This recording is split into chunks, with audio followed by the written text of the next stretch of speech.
Hello, everyone, and welcome to yet another wonderful episode of the Silas Barimah podcast.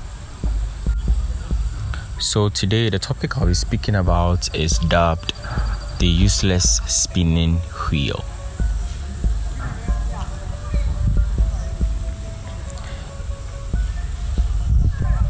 Most of us have been asking ourselves, what is the point of life? At least at one instance of our lives, we've asked ourselves the point of living at all. Because people live and then people die. Bad things happen sometimes, good things happen sometimes. And is there really a meaning to life when there's death? These are questions that people ask day in, day out, and there seems to be no answer to this. But what's the point of life? Is there really a point to everything that we actually think we're living for? The thing about living is that we all think we have an idea, or we all have a belief, a strong belief about how life should be, and then the end goal of what life is. Religion has its, and science, and almost every sect of people or groups of people who actually stand to believe in something has their own point of view about the topic. But taking a clear view and a walk through all these people, all these sects of people, the religious belief systems, which includes Christianity, the Islam religion, Buddhists, all of them. If we take a walk through this, their ideas and why they think that life has a meaning, that everything that we think we're living for has a very great end goal. Does it really make sense? Will it hold? And is it sound? And taking a stroll through science, trying to find out whether life has a meaning, does that one also hold right? You see, I'm of the opinion that all the ideas that we may think we have are just presupposed ideas that have been imposed on us, especially when it comes into religion, because most people don't seem to ask questions in their religious sections, in their religious sects and groups. They just believe things and accept things that have been told them or passed down to them.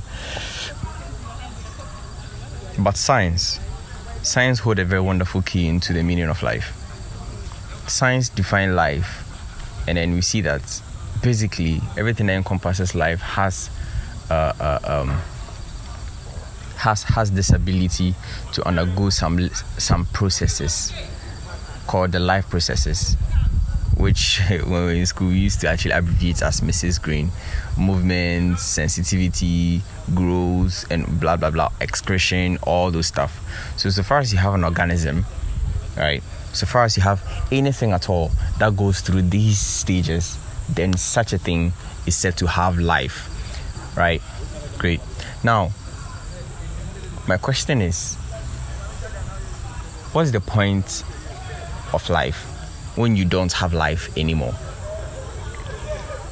Because if I have life and I know I am alive, right?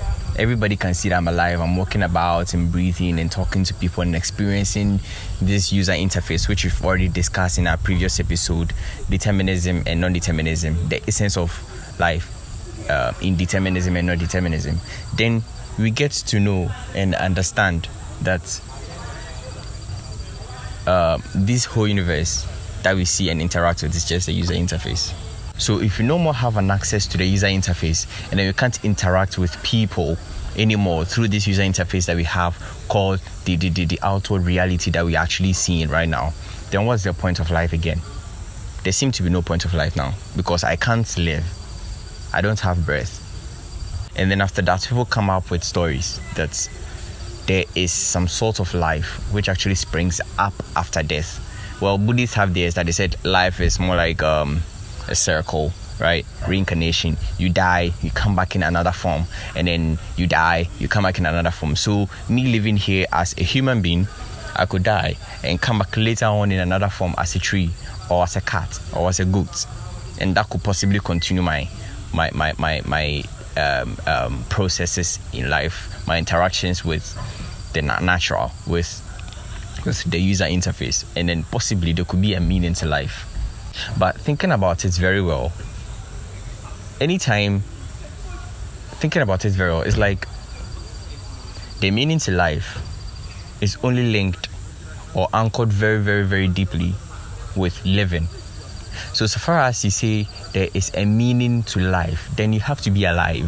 But then what if you die? What if you're dead? Is there another meaning there?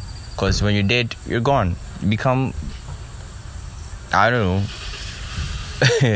It's highly depressing to think about this, but you become food for maggots, right? So what will be the point? But then you can't talk about life without taking out death, because death is actually a part of life, right? So what if I'm dead? Then what's the point then? This idea could make you think for like the whole day, thinking, is my life really worth it? Am I supposed to be living at all? What's the point of life? And all these questions that I'm asking today are very depressing ones. And the high number of depressed people on this planet now are actually suffering from this question, this existential question. But then I think there's a very big solution to this. Well, a compromise, let me say, to this, to make people live, to make people just accept what they are and thrive to become better and continue with this life as they see it on the surface. Because if you don't do that, there's nothing else you can do, and believe you me, you'll be depressed your whole fucking life, and you won't do any goddamn thing on this planet. So this is my suggestion.